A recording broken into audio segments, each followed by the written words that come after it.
welcome back to the Cincy Junior Sabbath School Show. Let us pray. Dear Lord, thank you for everything you've done for us today. Thank you for bringing us together in your name. As we continue on with the lessons, please let these lessons be successful and these lessons be able to be applied into our daily lives and so as well as the viewers and their friends as well. In Jesus' name I pray, amen. Now, this is a quick reminder. In the upcoming weeks, we'll be moving into a new live setup for quarter 4, and we'll be broadcasting at 3:30 p.m. Now I'll have the hosts introduce themselves. Hi, my name is Michelle Forjor, and I'll be doing the PowerPoint. Hi, my name is Happiness Apaku, and I'll be doing the Cornerstone. I'll now have the guests introduce themselves. I'm Jared, and I'll be participating in the Cornerstone discussion today. I'm Emanuela, and I'll be participating in the PowerPoint discussion. Thank you for joining us. If you don't have the PowerPoint book, you can go to www.juniorpowerpoints.org. And if you don't have the Cornerstone book, you can find it online at www.sabbathschoolpersonalministries.org or at Cornerstone Connections. The Bible verse this week is found from Ephesians 6, verse 10, and it says, "Finally, my brethren, be strong in the Lord and in his power and in his might." We'll now start off with PowerPoint. Today we are on Lesson 11, and the title is Arrows of Friendship. The paratext is found from 1 Samuel chapter 20, verse 42, and it says, Jonathan said to David, "Go in peace, for as much as we have sworn, both of us, in the name of the Lord, saying, the Lord be between me and thee, and between my seed and thy seed forever." And he arose and departed, and Jonathan went into the city. I'll now have Emanuela give us the summary. This week's lesson is about King David and his son Solomon, and how Solomon and his friend got into an argument. And when Solomon went and told his father about it, he decided to tell him the story of King David and Jonathan's relationship. So when after King David has killed Goliath and saved the Israelites from the Philistines, David met Jonathan and they became friends. And since David had never lived in a palace before, Jonathan showed him around the palace and they became great friends. And Jonathan would always get him gifts. Now David didn't want the relationship or friendship to be one-sided, so he gave him a gift as well. Now Solomon looked at David and was like, "How could you have given the son of a king a gift when he already has everything that he wants, and you were just a shepherd at the time?" So David said that he gave Jonathan a gift of friendship, true friendship. So because they had a true friendship, whatever problems that would come their way, they'll be able to get through them, such as when King Saul tried to kill David. At first, when David found out, when he told Jonathan didn't believe it at the time. So David went and told Jonathan that he should tell his father that the reason why, at the time they're having a feast, so David told Jonathan to tell his father that the reason why David isn't there is because Jonathan allowed him to go to his family was back to his hometown because his family was fasting and praying. So when Jonathan did so and his father found out, his father was angry and was upset with Jonathan for letting David go. So he threw an arrow at Jonathan and almost killed Jonathan. So after that, Jonathan realized that yes, his father was trying to kill David. So he decided to protect David, hide him so that King Saul wouldn't be able to find him. So whenever he would go to see David, he would pretend that he was going to do archery practice, and he would have a boy with him that didn't know that David was there. And whenever he would throw one of the arrows, and when the boy would go and get it, he would tell the boy to go even further than the arrow actually was. Then finally, when the boy would collect the arrows and then leave, then he was able to speak to David. And finally, when they last said their last goodbye, Jonathan told David that he knows that David is meant to be king. And when David becomes king, that David should always remember Jonathan. So when Solomon heard this, he realized that his little argument with his friend, he should just get over it and cherish their friendship. And that's where the story ends. Thank you for your summary, Manuela. Now we're going to move on to the questions. Do you have a unique way of communicating with your friend? I wouldn't necessarily say unique, but at times when I'm talking to my friend, we'll switch into our native language, Chi, and start speaking in Chi, but not necessarily like a unique way of speaking. So why do you think Jonathan didn't side with his father, King Saul?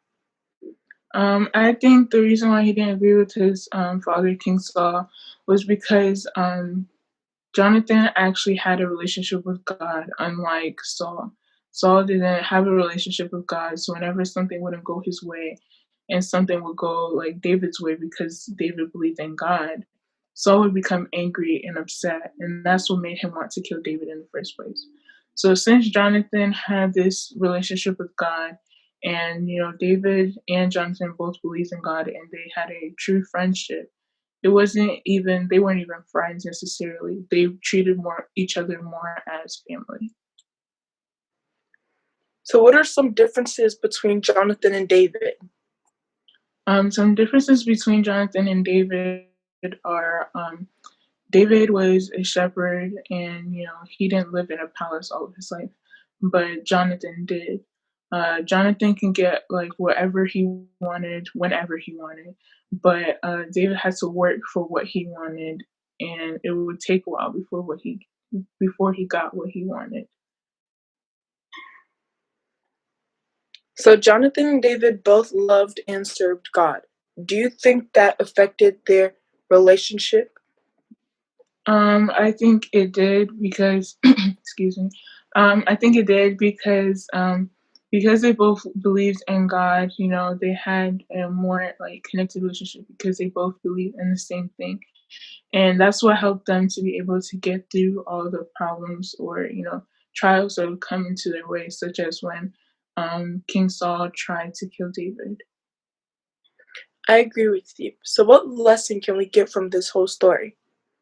A lesson I think we can get from this story is that when you have a true friendship with someone and you both believe in the same God, whatever trials that may come your way, that may come from the devil, you'll be able to get through them with God's help. Thank you for your responses, Emanuela. Now, the answer to last week's question, which was who restored Saul's eyesight, was Ananias. Now, this week's question lesson is, why did Daniel fast? Type your answers in the comments below. So we are now on Cornerstone. This week we're also on lesson 11, and the title is Troubling Dream. The key text is found from Daniel 7, verse 27, and it says, Then the sovereignty, power, and greatness of all the kingdoms under heaven will be handed over to the holy people of the Most High. His kingdom will be an everlasting kingdom, and all the rulers will worship and obey him. Amen. So now Jerry will give us the summary. All right. This week's lesson looks at the visions that Daniel had. Daniel starts in the vision by asking someone about what he saw and gives an explanation of it. He sees four beasts, which represents four kingdoms that would come out of earth, and then after the Most High and His people would receive and possess a kingdom that would be everlasting. Daniel wanted to know what the fourth beast represented, and it was the fourth kingdom that would arise from the earth, and it would be more powerful than all the other kingdoms. He also wanted to know about the 10 horns on his head, the other horn which would come up before and cause three other horns to fall. That horn would be the most imposing, and it would have the eyes and mouth that would boast. The person also gave him another explanation. The fourth beast represented the fourth kingdom, which would be the most powerful one. Uh, a king would come and he would subdue three kings, which represented the three horns, and he would come to try and change times and laws, and he would oppress the Most High's people. They would be delivered into his hands for a time, times and half a time, which represented 3.5 years. But after that, the powers from the king would be taken away, and the Most High and his people would have a kingdom that will last forever.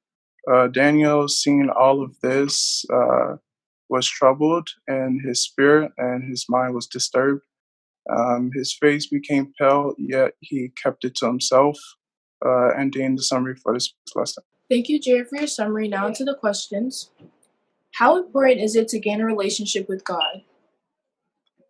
It's important to gain a relationship with God. If you want to be all that God's created you to be, then it's imperative that you spend time with Him and have daily communication with Him. Just as you would with a friend or someone you have a relationship with, it's important that you give that same time to God. God deserves our honor and respect, and even wanting to have a relationship and have daily communication with Him. What things can get in the way of seeking God? Netflix, Instagram, our phones, YouTube. Also, not having good time management can also prevent us from seeing God. Does the unknown scare you?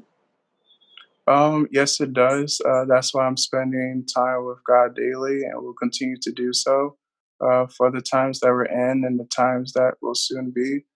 Life as we know it will get worse, whether it's sooner or later.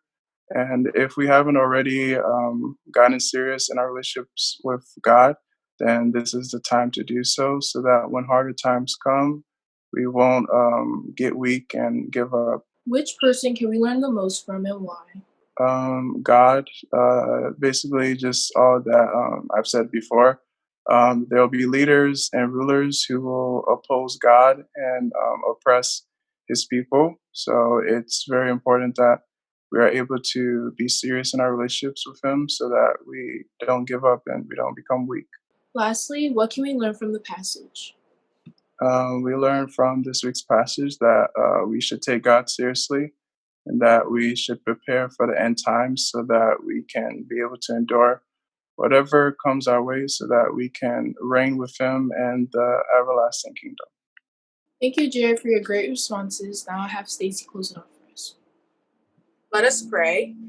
Dear Lord, we thank you for gathering us together today, and we thank you for these successful lessons that we've had today. For the viewers, allow them to take valuable information out of it and be able to apply it into their lives and be able to share it with others as well. Same goes for us. In Jesus' name, I pray, amen. So the question of the lesson, again, was, why did Daniel fast? Thank you for tuning in for lesson 11. Please make sure to share the video, like, and comment your answers to the question of the lesson. Hope to see you all next week.